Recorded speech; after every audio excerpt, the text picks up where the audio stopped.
sul consumo di suolo, conferma il Veneto divorato dal cemento. Nell'ultimo anno 1026 ettari di nuovo suolo scomparso, come 1400 campi da calcio. Solo la Lombardia ha numeri più alti in Italia. Centinaia di persone tra cittadini, associazioni e amministratori nel pomeriggio alla Mon per la manifestazione contro il progetto della Diga del Vanoi. Fermiamola tutti insieme, il coro della gente. Truffata assieme al marito da finti operai del gas, 70enne di Biancade di Roncade viene colta da un infarto, è grave in ospedale. I malviventi hanno derubato la coppia di 5.000 euro. Nel pomeriggio a Tarso i funerali di Giancarlo Gaglio e della moglie Cesira, un cappello da bersagliere sulla bara dell'uomo che ha ucciso la moglie e si è tolto la vita. Lancia 3 gattini fuori dal finestrino dell'auto, uno dei cuccioli muore schiacciato sotto un camion, sdegno a Rossano i carabinieri sulle tracce dell'automobilista. 6.000 leghisti in 46 pullman pronti all'appuntamento di Pontida di domani per difendere l'autonomia e Salvini sul caso Open Arms. Anche i mal di pancia su Vannacci e Orban spariscono in nome dell'unità del partito. A Venezia si scaldano i motori per il dopo Brugnaro. Il senatore meloniano Raffaele Speranzon si dice pronto a scendere in campo.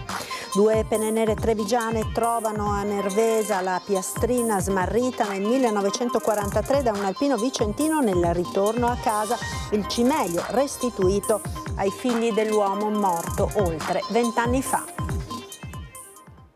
Buonasera e ben ritrovati con l'edizione del Veneto dei nostri telegiornali. In primo piano il consumo del suolo che continua in Veneto. La denuncia dell'ANCE regionale che dai dati ARPA va calcolato che nell'ultimo anno sono spariti 1026 ettari di suolo. Serve una nuova legge, dice l'Associazione dei Costruttori.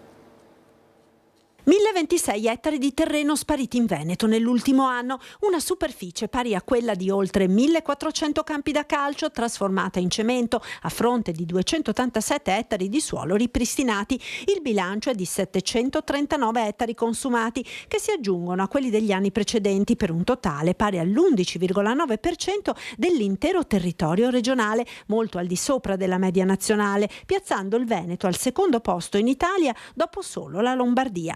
A denunciare il consumo di suolo nella nostra regione è a sorpresa l'ANCE, l'associazione dei costruttori edili, che pone l'accento su come gli interventi per la salvaguardia del territorio siano poco meno del 12% del totale appaltato in Veneto per un importo che non va oltre i 30 milioni di euro. A livello territoriale Belluno si caratterizza come la provincia che in proporzione investe di più per interventi su infrastrutture e sulla salvaguardia del territorio, mentre le opere di edilizia civile ed industriale sono nettamente prevalenti nelle province di Padova, Verona, Treviso, Venezia e Rovigo.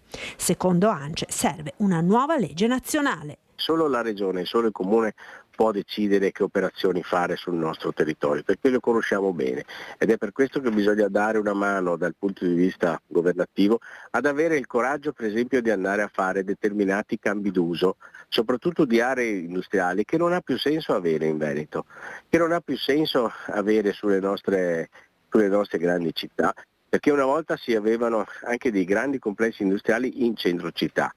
Bisogna ricostruire, riconvertirli, creare dei spazi verdi e creare quello che vuole veramente il cittadino. Ed oggi pomeriggio grande manifestazione alla Mon contro il progetto della diga del Vanoi. Non è uno scontro fra la montagna gelosa della sua acqua e la pianura assetata, è una narrazione sbagliata. Dal palco il presidente della provincia Roberto Padrin puntualizza: la gestione della risorsa idrica è un affare estremamente complicato che non può essere trattato con superficialità. Sono da poco passate le 15 e già in centinaia si sono assiepati davanti al palco allestito nella piazza di Lamon davanti al municipio per riaffermare la contrarietà delle comunità, delle istituzioni bellunesi e trentine al progetto della diga del Vanoi. È il grande giorno, tanta gente, tante rappresentanze di tutte le componenti della società civile. Noi sappiamo che c'è la possibilità da parte del Consorzio di Bonifica di accedere a un finanziamento importante. Quello che vogliamo impedire è che si arrivi a quel momento. Consorzio Brenta che continua a rispondere picche alla reiterata richiesta di un incontro pubblico inviato dalla provincia di Belluno. Il nostro è un no incondizionato per motivi chiari, validi. Questa operazione non doveva neanche partire, visto che ci troviamo in un'area P4 che quindi ha dei rischi idrogeologici insormontabili. 5 ottobre 2024, 4 giorni esatti dall'anniversario del disastro del Vajont, il cui ricordo ricordo riecheggia lugubre a Lamon. Qui siamo a dire basta e a ricordare le parole di Tina Merlin quando dopo il Vajont disse: non è più ora di piangere, è ora di imparare.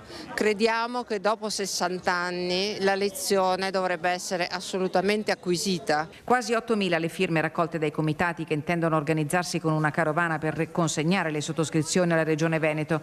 In piazza i rappresentanti della politica nazionale, regionale e bellunese. Noi dobbiamo tenere duro, lottare e cercare di contribuire anche nel corso dei dibattiti pubblici, in occasione dei momenti istituzionali, ad approfondire l'argomento. Il centrodestra, la maggioranza si esprimerà in modo contrario, secondo lei arriverà quel momento? Ma io credo che prima o poi si dovrà arrivare a una conclusione. È chiaro che chi rappresenta i territori che più avranno a beneficiare da questo, speriamo mai realizzato progetto, sarà difficile convincerli a votare contro, però un po' alla volta stiamo cercando di lavorare per sensibilizzare tutti quanti gli altri colleghi che magari sono meno interessati. Zaia dice aspetta il parere dei tecnici, ma il parere dei tecnici è molto chiaro ed è stato scritto il 17 di luglio con una lettera dell'ingegnere Artico. Quella lettera parla chiaramente e dice che finché non c'è il rischio zero, la diga del Vanoi non può essere fatta. Oggi è una giornata importante per la questione della diga del Vanoi, perché dobbiamo ribadire che il territorio è assolutamente contrario e deve capirlo soprattutto un ente. Quest'ente è evidentemente la Regione del Veneto. Un progetto contrastato dalle più note associazioni ambientaliste nel pomeriggio a Lamon assieme alla rappresentanza della rete studenti medi. Si tratta di un'imposizione non condivisa dai punti di vista istituzionali. In secondo luogo, questo progetto non ha valutato minimamente le conseguenze anche sociali, immaginiamoci quelle ambientali. Quanto vi spaventa questo progetto? Beh, tanto, su diversi fronti. Intanto è, come spesso succede, una decisione calata dall'alto, ma è anche per la costruzione proprio, è un grandissimo impatto sul nostro territorio, su ecosistemi del territorio, e potrebbero esserci conseguenze catastrofiche per persone che abitano proprio nella nostra provincia. Ambiente, cambiamenti climatici, cause e prospettive. Da venerdì 11 ottobre alle 13 torna l'appuntamento con Andrea Ferrazzi per parlare di sostenibilità e nuove opportunità. Il cielo cambia, ma non a caso, il cielo cambia perché l'impatto antropico, come si dice, cioè l'attività umana, soprattutto legata ai combustibili fossili, ha cambiato strutturalmente il clima, ha cambiato l'ambiente, ha cambiato le temperature, e questo ha delle conseguenze che sono notevolissime. Se ci sono delle conseguenze, ci sono delle cause. Guardando le cause si possono trovare le soluzioni. Trovare le soluzioni analizzando le cause e non nascondendo la testa sotto la sabbia, perché il cambiamento è epocale sotto gli occhi di tutti. Venerdì 11 ottobre alle 13 torna l'appuntamento con Andrea Ferrazzi per affrontare insieme, come sempre con dati concreti alla mano, il presente e il futuro del nostro ambiente. La sfida più importante di tutte. Una nuova stagione che quest'anno avrà un titolo preciso: Ecovisioni. Visione vuol dire appunto vedere e vuol dire avere delle idee, e c'è bisogno, come l'aria, di avere delle idee per superare quello che sta avvenendo, per superare le crisi che stanno attraversando il nostro mondo. Sono crisi climatiche, sono crisi della guerra, sono crisi sociali, economiche, e allora dobbiamo avere la capacità di pensare al futuro, non solamente di rincorrere i guai attuali, magari chiusi in un pessimismo che rischia di aggravare la situazione. Ogni venerdì un tema ed ospiti di caratura nazionale, dalla competitività del nostro sistema di imprese nel percorso della transizione ecologica al rapporto sul consumo di suolo legato alle alluvioni, dagli esiti della COP29 alla piaga dei PFAS, dall'agonia dei ghiacciai al tema dell'energia e delle bollette, passando per i nuovi lavori legati al futuro della transizione. Non basta raccontare i fenomeni, anche quelli estremi, bisogna capire perché i fenomeni accadono e come si può governarli. La chiave è questa. Ogni venerdì dalle 13 alle 13:30 lo faremo, come sempre, con voi. Mezz'ora per capire il nostro futuro, è così? Mezz'ora, tutti insieme. Naturalmente saremo attentissimi anche ai contributi, come è avvenuto lo scorso anno, dei nostri amici che ci ascolteranno, e dobbiamo costruire insieme, sì. Dobbiamo fare esattamente questa cosa qui. La cronaca, ora coppia di anziani truffati da finti operai a Biancade di Roncade, la moglie colta da infarto e ora grave all'ospedale. Purtroppo ci sono anche delle conseguenze che vanno oltre al danno morale, al tutto, ma questa cosa l'ha sconvolta e ha creato altri danni, ecco. Colpita da un malore, un infarto post-traumatico, così hanno spiegato i sanitari, dopo aver subito insieme al marito una truffa nella loro abitazione di Biancade a opera di 2 finti operai dell'acquedotto. Dopo il danno, il dramma per una coppia di Via Erbe, entrambi 75enni, derubati dei soldi della pensione appena ritirata e dei monili in oro che tenevano in casa o addirittura addosso, come ci ha raccontato la figlia. I 2 anziani erano appena rientrati con la spesa quando si sono presentati 2 uomini con tute blu da operai e mascherine in volto. Prima si è presentata una persona che ha detto di essere un operaio dell'acquedotto e che praticamente stavano facendo dei lavori nella via adiacente e avevano per errore rotto un tubo del gas e quindi stavano controllando perché questo gas si stava propagando. In casa mancava l'elettricità che i 2 avevano probabilmente staccato prima di presentarsi alla porta, un raggiro orchestrato nei dettagli per sembrare realistico. Molto probabilmente hanno spruzzato qualche sostanza, qualcosa, perché loro hanno sentito un fortissimo odore di gas, che si sentivano male dall'odore da gas che sentivano. Hanno detto a mia mamma, prima ha detto meglio che si tolga l'oro che ha addosso, perché potrebbe, se succede qualcosa, si scotta. In fatalità presi dalla situazione mia mamma ha preso e li ha messi in un sacchetto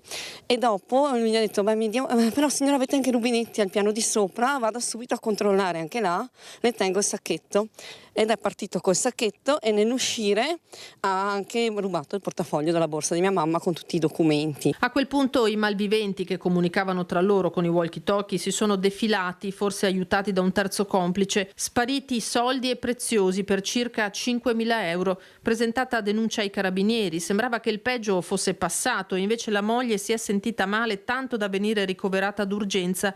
Le sue condizioni sono serie. Purtroppo ci sono anche delle conseguenze che vanno oltre al danno morale, al tutto, ma questa cosa l'ha sconvolta e ha creato altri danni, ecco. Un fatto gravissimo, prima di tutto siamo vicini alla famiglia per quanto accaduto e auguriamo alla signora di riprendersi il prima possibile. Ho sentito il comandante dei carabinieri, il quale mi dice che stanno già indagando e stanno monitorando quelli che sono i targa system che ci sono sul territorio. Non possiamo assolutamente essere ostaggi di questi delinquenti e pertanto faccio un appello alla cittadinanza di fare la massima attenzione, di non aprire a nessuno e in caso chiamare sempre le forze dell'ordine. E oggi pomeriggio ultimo saluto nella chiesa parrocchiale di Tarso a Giancarlo Gaio e Cesira Bianchetti, coniugi trovati morti in casa, la donna uccisa dal marito che poi si è tolto la vita. È un gesto assurdo, compito nostro sarà insieme con fra di noi, laici, sacerdoti, diavoli, cercare di capire come riempire questo gesto che è e resta sicuramente un gesto assurdo, riempirlo di senso. Si fa interprete del dolore grande e del profondo sgomento che hanno pervaso tutta la celebrazione dei funerali di Giancarlo Gaio e Cesira Bianchetti Don Francesco, parroco della piccola chiesa parrocchiale di Tarso. Giancarlo e Cesira, i coniugi trovati morti nella loro abitazione a Calmaggiore di Sopra, la mattina del 26 settembre, uccisi da colpi d'arma da fuoco che lui ha rivolto verso di lei, la moglie, per poi togliersi la vita. E cosa ci sta insegnando, Signore, attraverso questo silenzio? Questo è quello che dovremmo capire insieme. Ricorda la morte dell'unica figlia dei coniugi Gaio, Don Francesco, e chiede misericordia per Giancarlo, già provato da una salute precaria. Che accolga anche loro che dopo la morte della figlia Dorotea hanno sentito la vita come un peso insopportabile e in un momento di smarrimento hanno deciso di togliersela e di toglierla alla propria compagna. Le 2 bare di legno bianco escono dalla chiesa una dopo l'altra, il cappello da bersagliere sopra quella di Giancarlo, un mazzo di rose gialle per Cesira. In prima fila, sorretto da alcuni amici, commosso il genero Graziano che li ha trovati senza vita. Attorno a lui questo pomeriggio si è stretta un'intera comunità. La chiesa parrocchiale di Tarso a fatica ha contenuto le tante persone arrivate. Diverse sono rimaste fuori ad attendere i feretri, accompagnati dai vessilli dei bersaglieri dei comuni di Vazzola, Mareno di Piave e Conegliano. Al termine della funzione è stata recitata la preghiera del bersagliere. Anche il vescovo, Monsignor Corrado Pizziolo, ha mandato un messaggio alla comunità in una lettera letta ad alta voce. A noi che crediamo all'annuncio del Vangelo è sicuramente di grande consolazione sapere con certezza che il cuore di Dio nostro Padre è più grande in tutti i momenti di smarrimento, di oscurità e anche di errore, che la nostra povera coscienza umana può attraversare. Un bacio sulle 2 bare, la mano posata con commozione e quel ciao, sussurrato piano. I bersaglieri hanno consegnato nelle mani del genero duramente provato dalla doppia tragedia il cappello da bersagliere di Giancarlo. Il docente universitario che ha effettuato l'autopsia sul corpo di Vera Slepoj, la nota psicologa scomparsa il 21 giugno, ha chiesto un altro mese di tempo per completare la relazione. Rimane quindi ancora il giallo sulle cause della morte. Non c'è ancora una risposta sulle cause della morte di Vera Slepoj, la famosa scrittrice e psicologa trovata morta nella sua abitazione di Piazza del Santo a Padova la mattina del 21 giugno. Il professor De Caro, docente universitario, ha eseguito l'autopsia il 26 giugno, ma in questi giorni, alla scadenza dei 3 mesi necessari per completare la relazione sull'esame autoptico, ha chiesto un altro mese di tempo e così resta il giallo sulle cause della morte della donna, 70 anni, originaria di Portogruaro, ma da anni residente nella città del Santo. I familiari avevano presentato un esposto in procura, sottolineando l'ottimo stato di salute generale di Vera Slepoj, a parte un fastidio legato all'operazione al ginocchio che aveva subito circa un mese prima della scomparsa. Il magistrato ha aperto un fascicolo senza indagati per omicidio colposo. È stato necessario per autorizzare l'autopsia e quindi occorrerà attendere ancora un mese prima di leggere nero su bianco le cause precise della morte. Lancia 3 gattini fuori dal finestrino dell'auto, uno dei cuccioli muore schiacciato sotto un camion. Sdegno a Rossano, i carabinieri sulle tracce dell'automobilista. Lancia 3 gattini fuori dal finestrino dell'auto aziendale in una giornata di pioggia, il gesto brutale in mezzo al traffico congestionato dell'ora di punta a Rossano Veneto. Uno dei cuccioli è morto schiacciato sotto un camion che non è riuscito a fermarsi in tempo. Gli altri 2 sono riusciti a scappare verso la zona industriale. Solo una persona è riuscita a segnalare la targa del veicolo per poi denunciare l'accaduto ai carabinieri che sono già sulle tracce dell'automobilista.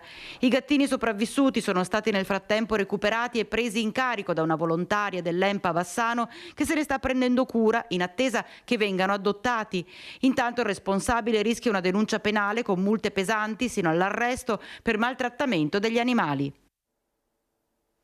La politica ora, vigilia del raduno leghista di Pontida, in 6.000 dal Veneto per mostrare compattezza attorno al segretario Salvini, facendo buon viso alla presenza dell'europarlamentare Vannacci e del presidente ungherese Orbán, tenendo come obiettivo l'autonomia. Quando si va a Pontida l'entusiasmo è sempre alto, è un momento di confronto anche con le altre province e con le altre regioni, comunque poi è un momento anche per noi per stare assieme, perché il viaggio in pullman verso Pontida è sempre un momento di grande convivialità. 46 pullman in partenza all'alba, 6.000 militanti dal Veneto a Pontida per il raduno che si dà l'obiettivo di mostrare la compattezza del partito intorno al segretario federale Matteo Salvini, su cui pende una richiesta di condanna di 6 anni per il caso Open Arms.